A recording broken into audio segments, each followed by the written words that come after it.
films. You know, I mean, as I said, I think it's a really complex evolutionary process. I like this concept of synchromysticism. It's an interesting one, that it's like this, there's a kind of underlying sentience, kind of this higher level of consciousness, which is organizing the material realm and temporality towards this kind of evolutionary purpose. And the Hollywood films are one way of kind of building that, you know, bridge to these other concepts.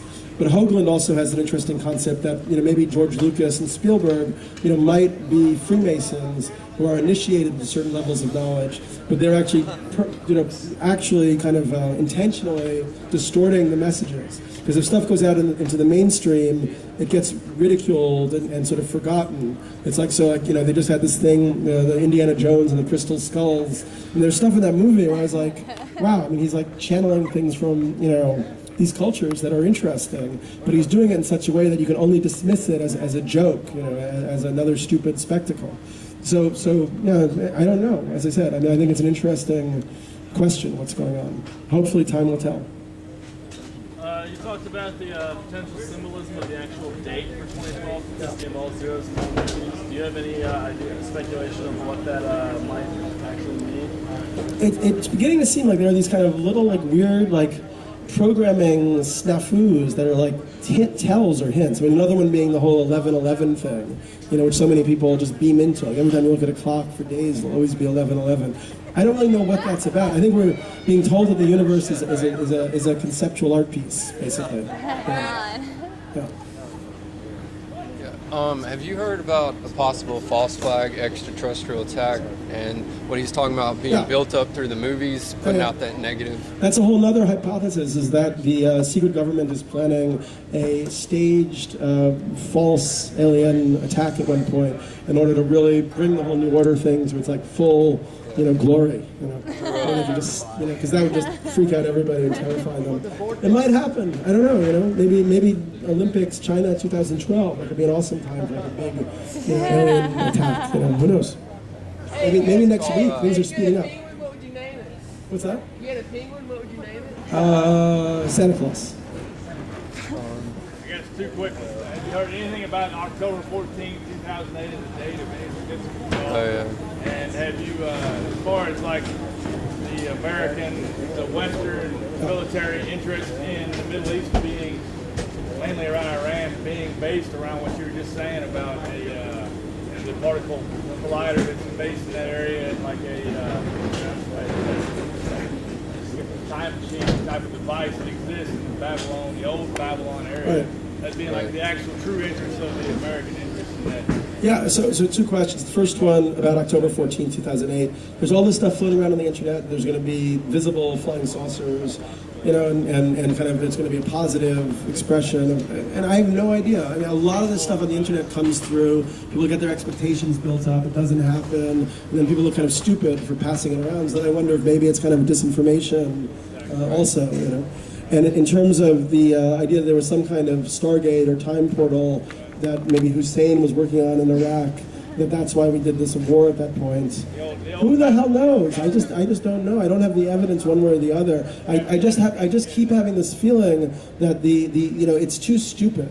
You know, basically the story we're getting of what this government is about. I mean, you know, why wouldn't Bush and Cheney and these people, you know, Paulson, these $500 million fortunes, billion-dollar fortunes, wouldn't these people be the ones who cared most about the environment? I mean, they own massive amounts of islands and coastlines and so on.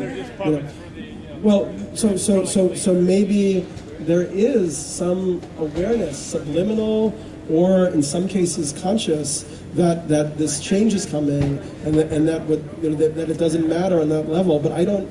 Once again, there's something that I personally am still struggling with in terms of trying to understand at what level of consciousness and conspiracy this stuff is actually happening or not happening. You know? But maybe that's part of the lesson. Just as with the crop circles, it's really about this kind of getting to this non-dualism where you can see all the sides of the matter at the same point. Let's see if anybody else had a question who didn't speak it. Have you read the Mayan Code by Abraham Clough? I read some of it. Time acceleration? Yeah.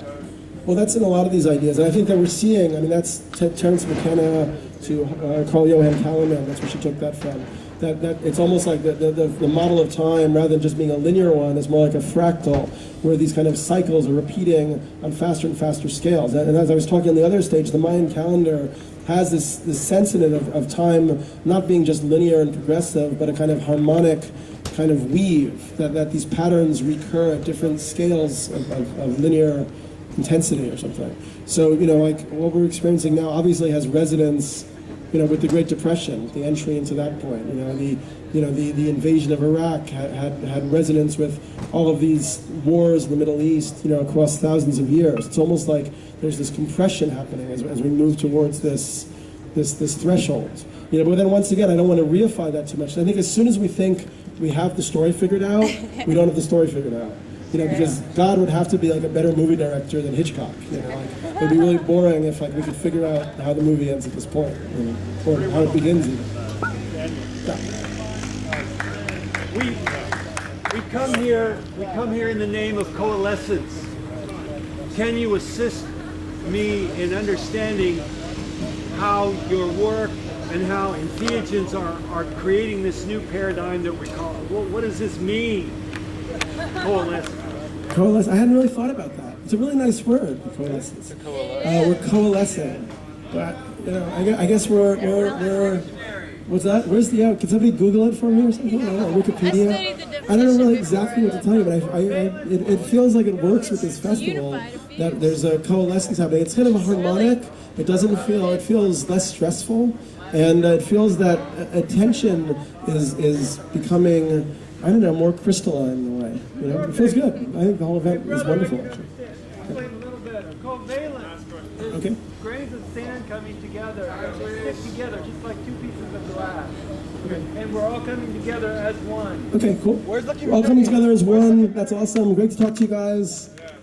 Let's chat more. So Jamie's talk, 12:45, the second stage. You should see it, about Maxime Harmin's work. Then after that, we might have a dialogue with a few people about free energy and what this other kind of stuff suggests, if the interest is there to have that talk.